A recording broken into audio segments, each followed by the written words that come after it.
Okay, today I'm going to take you through how to complete the square using our ALEKS assignment. Some of us are getting stuck on specifically what this form looks like, so we're going to take a look at that today.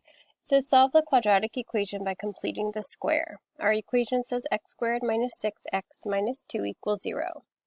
The directions say first choose the appropriate form and fill in the blanks with the correct numbers, then solve the equation, round your answer to the nearest hundredth. So that's important to note. There's more than one solution, separate them with a comma. This is just a screen grab of your ALEKS assignment, so I will not be typing in to the program, so you can't see that it'll say, yes, this answer is correct, but I'll walk you through the process. So the first thing we want to do is go ahead and rewrite it in the form of x squared plus bx equals d, which means we have to get rid of this c term. We're going to create our own when we complete the square. So if we were to get rid of this, we'd be adding 2 to both sides of our equation. So I'm going to go ahead and do that up here. So my new equation looks like x squared minus 6x equals a positive 2. Now here's where we go ahead and do our complete the square process, where we take half of b and then square it. Our b in this example is 6, so we're going to take negative 6, cut it in half, and then square it. So negative 6 divided by 2 is negative 3. When we square negative 3, we get 9. That's our new c term. We're going to go ahead and insert that into our equation on both the left and the right side of the equation. Our new equation looks like x squared minus 6x plus 9 equals 2 plus 9. See how we inserted that c on both sides. And we're going to keep going. We're going to simplify. We've got x squared minus 6x plus 9 equals 2 plus 9 is 11. And if you've watched the other videos, you know that you've created a perfect square trinomial here, which is great because you can factor it super quickly. So you're going to go ahead and rewrite it as a binomial to the second power. Now what's in the binomial? First of all, right here in front of b is a minus sign. It's minus 6. So guess what's going in my parentheses? It's going to be x minus something.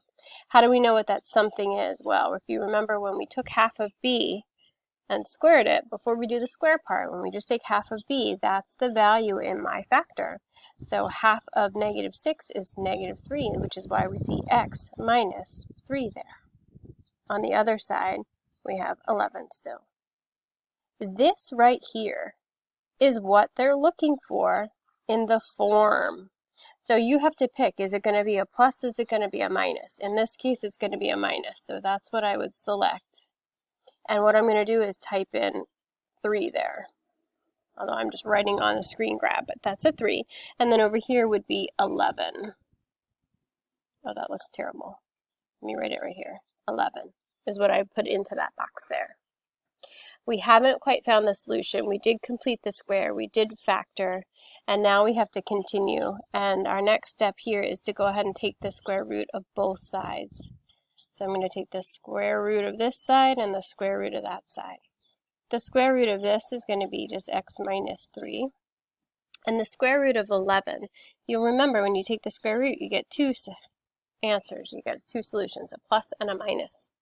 It does say go ahead and round your answer to the nearest hundredth. So when we take the square root of 11, I think it comes out to 3.1, is it 6? I lost my calculator. Let's take a look.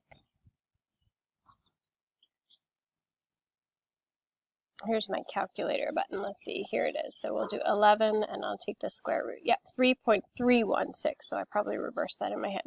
3.316. So if it says round to the nearest hundredth, if we remember, 1's in the hundredth place. If I look past it, the 6 tells me, hey, that 1's got to round up. So this is going to be 3.32. I'm going to go ahead and round it right here. So I've got 3.32. This is where I break it up into 2 little mini math problems. I've got x minus 3 equals the positive 3.32, but I also have x minus 3 equals the negative 3.32. That's what that plus minus sign does. It breaks it into 2 equations. We go ahead and solve our two equations. We get x equals, we're going to add 3 to both sides. I think we get 6.32. And again, we're going to add 3 to both sides. We're going to get x equals 0. We added 3 here. A negative 0.32. And that's what I'd type in here. Now, if you notice in your options here, you've got this kind of sequence of numbers. You're going to use that here because we have two different solutions. So in my x equals, I'm going to type in 3.32 and use this sequence button. And then I'm also going to type in negative 0.32. And that's how you go ahead and complete these ALEKS problems. You're not putting in both forms here, you're picking one. And the decision making is right there, that plus or minus sign, and it comes from the sign in front of B.